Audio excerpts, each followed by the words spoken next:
I think it's time to welcome Dr. Nicolas Hulscher, who's an epidemiologist, and speak about the mRNA technology dangers. Hi, Dr. Nicolas. Hi, thanks for having me. No, thank you, honestly, for being with us. And obviously, together, we can inform the televiewers about what's happening. I would like to speak about the mRNA technology. What is an mRNA technology?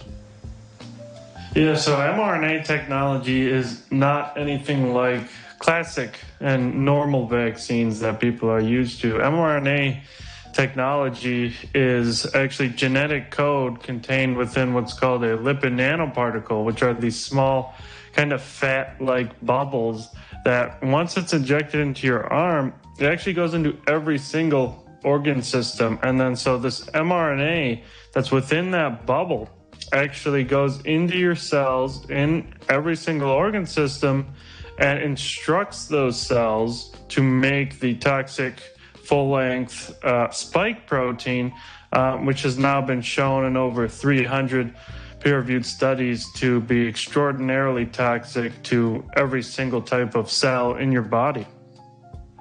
As far as I'm concerned, correct me if I'm wrong, this spike protein is, we are not 100% sure where it can form, right? It can develop in any part of your body. And that is where the danger comes in, right? Right. And that's where it's extraordinarily dangerous, right? Because, we don't want our neurons, right, in our brain. We don't want our cardiomyocytes in our myocardium, in our heart, to be producing a toxic non-human protein, right? Because then your own body ends up attacking those cells because it detects a foreign invader. And so you're going to have literally autoimmune responses and destruction of vital tissues in the brain and in the heart. And this is why we see myocarditis. This is why we see strokes. This is why we see neurodegenerative conditions such as Alzheimer's detected now in a recent study. And so this is why we see this multi-organ system involvement. I know that you conducted a research on the link between the vaccines and the prevalence of diseases. What came out of this research? Yeah, so we actually conducted a systematic review of autopsy findings in deaths after COVID-19 vaccination. So what we did was we literally got every single autopsy that was reported in the peer-reviewed literature in those who received a COVID shot. And we found that 73.9% of these deaths were due to the vaccine.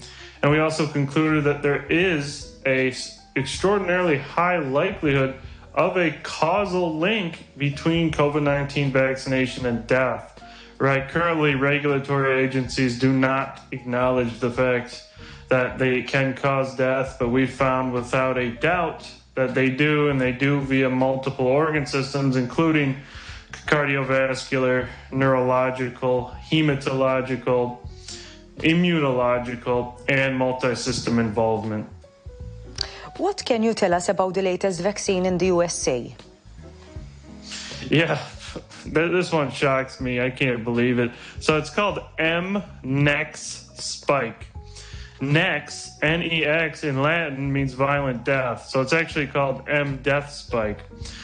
This was approved based on a serious adverse event rate of 2.7%, which was in that trial was compared to the previous Moderna shot, previous Moderna shot, not against the placebo. So no placebo testing, no control group, 2.7% adverse event rate. So it's already absolutely disastrous. But then they go ahead and improve it for high-risk adults and those with one comorbidity, ages 12 years old and up. And this is an absolute disaster. We shouldn't be approving products with such high serious adverse event rates. Nick, hi, it's David here.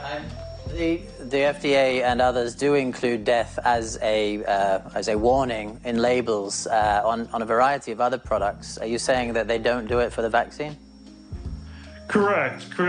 The mention of fatal myocarditis is not detected on the package inserts, right? And so they acknowledge myocarditis, but they don't go as far as to say that it can be fatal. And we now at the McCullough Foundation have multiple studies that demonstrate that not only is it fatal, but it's very severe and it's life-changing, right? Because it results in permanent and irreversible heart scarring, including microscarring, that is not detectable with conventional imaging. And this leads to sudden cardiac death.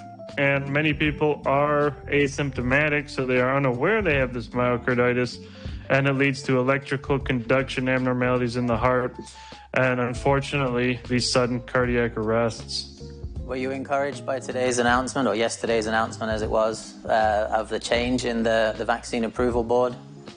Is that giving us some hope? Yes, we do have some hope. That was absolutely huge. RFK yesterday just announced he was firing all 17 members of the ACIP panel of the CDC, which advises on vaccines and which ones to recommend. So he's clearing out all the corruption there and going to repopulate it with hopefully independent experts that are not compromised by Big Pharma. And this is a major step in improving the health of America. Regarding children, till now, is there any association between the mRNA vaccine and autism?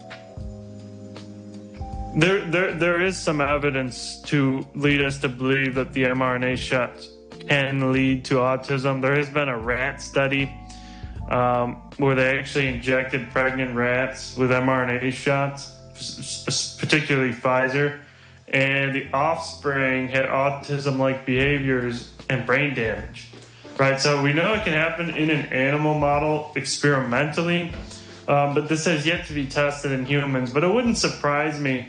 We know that the mRNA does transfer through the placenta, to the baby in the womb, and this can unfortunately get into the baby's developing brain, and unfortunately result in drastic neuronal destruction and neuroinflammation, likely leading to autism or neurodevelopmental disorders. Thank you so much, Dr. Nicolas. We need to stop for a very short break, and we will keep on discussing very shortly.